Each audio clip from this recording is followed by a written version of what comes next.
पावसाळ्यात अंडी आणि चिकनला मागणी तर प्रचंड वाढते, पण याच काळात 80% पोल्ट्री फार्मचं सर्वात मोठं नुकसान होतं. पावसाळ्यातील ओलसर हवामानामुळे कॉर्डिओसिस म्हणजेच रक्त हगवण, श्वसनाचे आजार आणि अमोनिया गॅसचा विषारी प्रभाव यामुळे कोंबड्यांमध्ये मोठ्या प्रमाणात मरतूक होते. जर पावसाळ्यात तुमचा पोल्ट्री व्यवसाय 100% सुरक्षित आणि फायद्यात ठेवायचा असेल तर आजचा हा व्हिडिओ ॲग्रोमित्र मराठीवर शेवटपर्यंत नक्की पहा. आज आपण 4 महत्त्वाचे टप्पे आणि काही गुपित टिप्स जाणून घेणार आहोत. तर मित्रांनो, पावसाळ्यात सर्वात पहिला फटका बसतो तो तुमच्या शेडला. त्यामुळे शेडची दिशा ही पावसाचा थेट मारा आणि वारा टाळण्यासाठी पोल्ट्री शेड हा नेहमी पूर्व पश्चिम दिशेतच असावा. दुसरा म्हणजे पाण्याचा निचरा. शेडच्या आजूबाजूला पाणी साचू देऊ नका. साचलेल्या पाण्यात डास आणि माशांची पैदास होते. त्यासाठी शेड भोवती 2 ते 3 फूट खोल चर म्हणजेच ड्रेनेज डिच खोदा. तिसरं, पडद्यांचे व्यवस्थापन.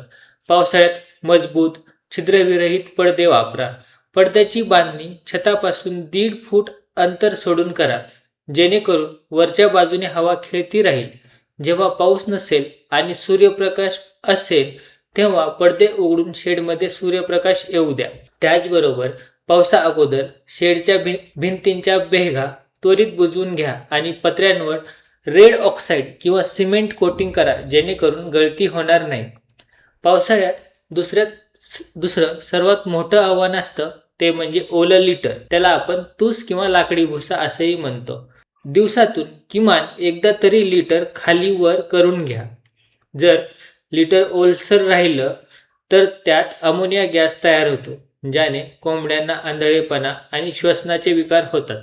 शिवाय अशा ओलसर जागेत माशा अंडी घालतात आणि अळ्यांमुळे कोंबड्यांना जखमा होऊन मरतूक वाढते.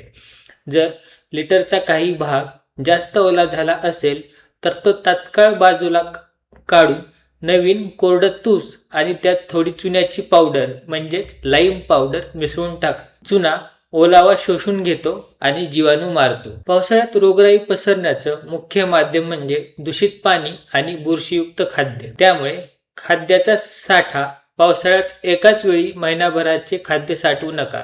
फक्त 8 ते 10 दिवसांइतकाच साठा ठेवा, नाहीतर बुरशी म्हणजेच फंगस लागण्याचा धोका असतो.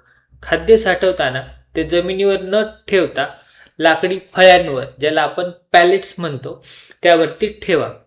पशुवैद्यकांच्या सल्ल्यानुसार खाद्यामध्ये टॉक्सिन बाइंडर आणि कोकीडायोस्टॅट नक्की मिसळा. त्याचबरोबर पावसाळ्यात पिण्याचे पाणी गढूळ होते, त्यासाठी पाण्यात क्लोरीन किंवा ब्लिचिंग पावडर योग्य प्रमाणात मिसळा.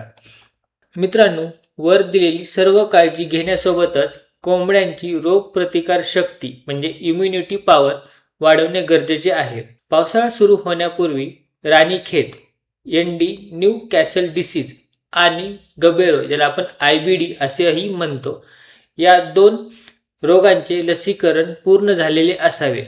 पाण्यातून आठवड्यातून 2 ते 3 वेळा विटॅमिन C, विटॅमिन E आणि लिव्हर टॉनिक नक्की द्या. यामुळे पावसाळ्यात कोंबड्यांवर येणारा ताण कमी होतो. त्याचबरोबर शेडमध्ये प्रवेश करताना पात्राने बदलण्यासाठी शेडच्या प्रवेशद्वारावर पोटॅशियम परमॅग्नेटच्या पाण्याच्या पायपुसणीचा ट्रे ठेवा. तर मित्रांनो, कोरडं शेड, स्वच्छ लिटर, ताजे खाद्य आणि शुद्ध पाणी या 4 सूत्रांचा वापर केला तर पावसाळ्यात तुमचा एकही रुपयाचा तोटा होणार नाही. तुम्ही तुमच्या पोल्ट्री फार्मवर पावसाळ्यात काय काळजी घेता किंवा तुमच्या काही अडचणी असतील तर खाली कमेंटमध्ये नक्की सांगा.